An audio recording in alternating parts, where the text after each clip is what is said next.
Hello welcome back to another beautiful episode of Ammama's kitchen. എല്ലാവരും സുഖമായിട്ടിരിക്കുന്നു എന്ന് വിശ്വസിക്കുന്നു. ഞാൻ നല്ല അടിപൊളിയായിട്ടുണ്ട് കേട്ടോ. അപ്പോൾ ഇന്നത്തെ സ്പെഷ്യൽ റെസിപ്പിയിലോട്ട് കടന്നാലോ? നിങ്ങൾ ഓൾറെഡി തംബ്നെയിലും ഫസ്റ്റ് കണ്ട ഇൻട്രോയിലൊക്കെ കാണുമ്പോൾ നിങ്ങൾക്ക് മനസ്സിലായിട്ടുണ്ടാവും ഇന്നത്തെ സ്പെഷ്യൽ എന്താണെന്ന്. നല്ല കാലത്ത് ബ്രേക്ക്ഫാസ്റ്റ് ആയിട്ട് അപ്പത്തിനോ അതേപോലെ പുട്ടിനൊക്കെ നല്ല അടിപൊളി മട്ടൺ സ്റ്റൂ ഉണ്ടാക്കിയാലോ. അപ്പോൾ ആ റെസിപ്പിയാണ് ഇന്ന് നിങ്ങളുമായിട്ട് ഞാൻ ഷെയർ ചെയ്യാൻ പോകുന്നത്. അപ്പോൾ അതിന് വേണ്ടി ആവശ്യത്തിന് മട്ടൺ കഴുകി എടുത്ത് വെച്ചിട്ടുണ്ട്. പിന്നെ വെജീസാണ്, നമുക്ക് പൊട്ടാറ്റോവും ക്യാരറ്റും മാത്രമേ വെജിറ്റബിളായിട്ട് എടുത്തിട്ടുള്ളൂ. ഗ്രീൻ പീസൊക്കെ എടുക്കാം കേട്ടോ. പിന്നെ സ്പൈസസ് ആയിട്ട് പട്ട, ഗ്രാമ്പൂ, ഏലക്ക, അതുപോലെ കുറച്ച് സർവ്വസുഗന്ധി ഉണ്ട്. അത് വീട്ടിൽ തന്നെ മരം ഉള്ളതുകൊണ്ട് കുറച്ച് എടുത്തു എന്ന് മാത്രം. പിന്നെ 1-ാം പാല്, 2-ാം പാലിൽ പിന്നെ ആവശ്യത്തിന് ഇഞ്ചി വെളുത്തുള്ളി പേസ്റ്റ്, പിന്നെ ഒരു 5-6 പച്ചമുളക് ചതച്ച് വെച്ചിട്ടുണ്ട്, ഒരു 2 എണ്ണം കീറി വെച്ചിട്ടുണ്ട്, ഒരു 2 സവാള അരിഞ്ഞു വെച്ചിട്ടുണ്ട്. ഇതിന് പുറമെ നമുക്ക് കുറച്ച് കുരുമുളക് പൊടിയും കുറച്ച് ഉപ്പും വേണം കേട്ടോ. ഇത്രയും ഉണ്ടെന്നുണ്ടെങ്കിൽ നമുക്ക് നല്ല അടിപൊളി മട്ടൺ സ്റ്റൂ ഉണ്ടാക്കാം. അപ്പോൾ അതിന് വേണ്ടി ആദ്യം മട്ടൺ ഒന്ന് വേവിച്ചെടുക്കണം കേട്ടോ. അപ്പോൾ നമ്മൾ ഈ കഴുകി എടുത്ത് വെച്ചിട്ടുള്ള മട്ടൺ, സത്യം പറഞ്ഞാൽ മട്ടൺ കുറവാണ്, നമ്മൾ ക്യാരറ്റും ഉരുളക്കിഴങ്ങുമാണ് ഇട്ട് അഡ്ജസ്റ്റ് ചെയ്യാൻ പോകുന്നത് കേട്ടോ. ഈ കറിക്കകത്ത് മൊത്തത്തിൽ ക്യാരറ്റ് ഉരുളക്കിഴങ്ങേ ഉള്ളൂ, കുറച്ച് മട്ടനേ ഉള്ളൂ കേട്ടോ. ശരിക്കും സ്റ്റൂ ഉണ്ടാക്കാൻ അത്രയും മട്ടൺ മതിയാവുമെന്ന് വിചാരിക്കുന്നു. മോർണിംഗ് ബ്രേക്ക്ഫാസ്റ്റ് അല്ലേ, അപ്പോൾ അധികം നമ്മൾ നോൺ വെജ് എടുക്കൂലല്ലോ, കഴിക്കില്ലല്ലോ.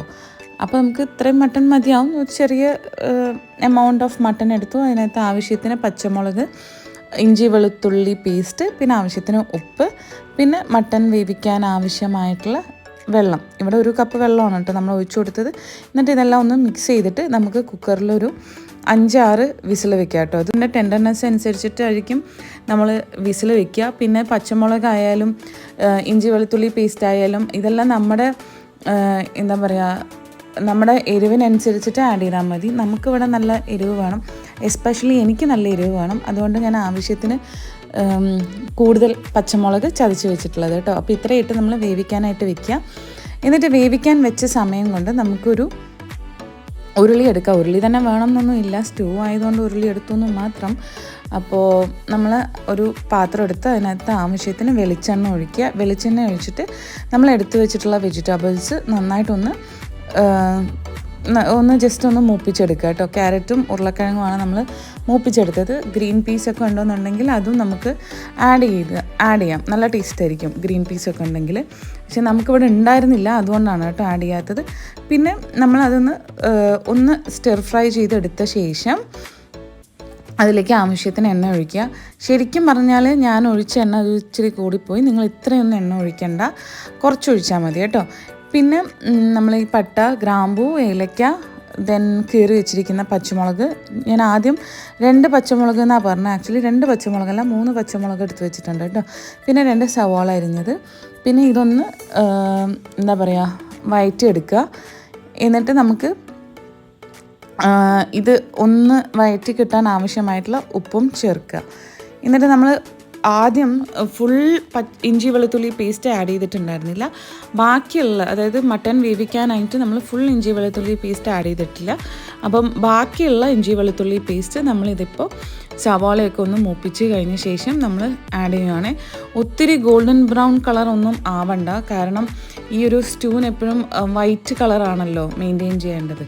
അപ്പോൾ അതുകൊണ്ട് നമ്മൾ ഈ സവാളയൊന്നും ഒരുപാട് മൊരിഞ്ഞ് വരണ്ട കേട്ടോ.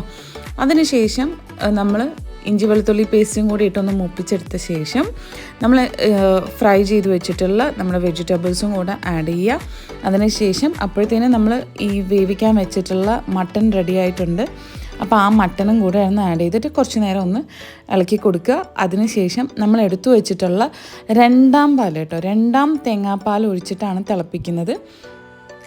അപ്പോൾ അത് നന്നായിട്ട് തിളച്ച് കുറുകി വരുന്ന സമയത്ത് നമ്മൾ എടുത്തു വെച്ചിട്ടുള്ള 1-ാം പാലും ആവശ്യത്തിന് കുരുമുളക് പൊടിയും ഇത്രയും ആഡ് ചെയ്ത് ഇളക്കി കൊടുത്തു കഴിഞ്ഞാൽ നല്ല അടിപൊളി മട്ടൺ സ്റ്റൂ റെഡി ആയിട്ടുണ്ട് കേട്ടോ. ശരിക്കും ഈ തേങ്ങാപ്പാലിനൊക്കെ ഇത്രയും സ്വാദുണ്ട് എന്നുള്ളത് ഈ സ്റ്റൂ കഴിക്കുമ്പോഴാണ് നമുക്ക് തോന്നുക. അത്ര നേരം ഇല്ലാത്തൊരു സ്പെഷ്യൽ ടേസ്റ്റും മണവും തേങ്ങാപ്പാൽ ആഡ് ചെയ്യുന്ന സമയത്ത് കിട്ടും. അത്രയും ടേസ്റ്റാണ് സ്റ്റൂ. എനിക്ക് ഒരു പേഴ്സണൽ ഫേവറേറ്റ് ഡിഷ് എന്ന് പറയാനില്ല, പക്ഷേ മോർണിംഗ് അപ്പത്തിൻ്റെ കൂടെ കഴിക്കാൻ എനിക്ക് ഭയങ്കര ഇഷ്ടമാണ്.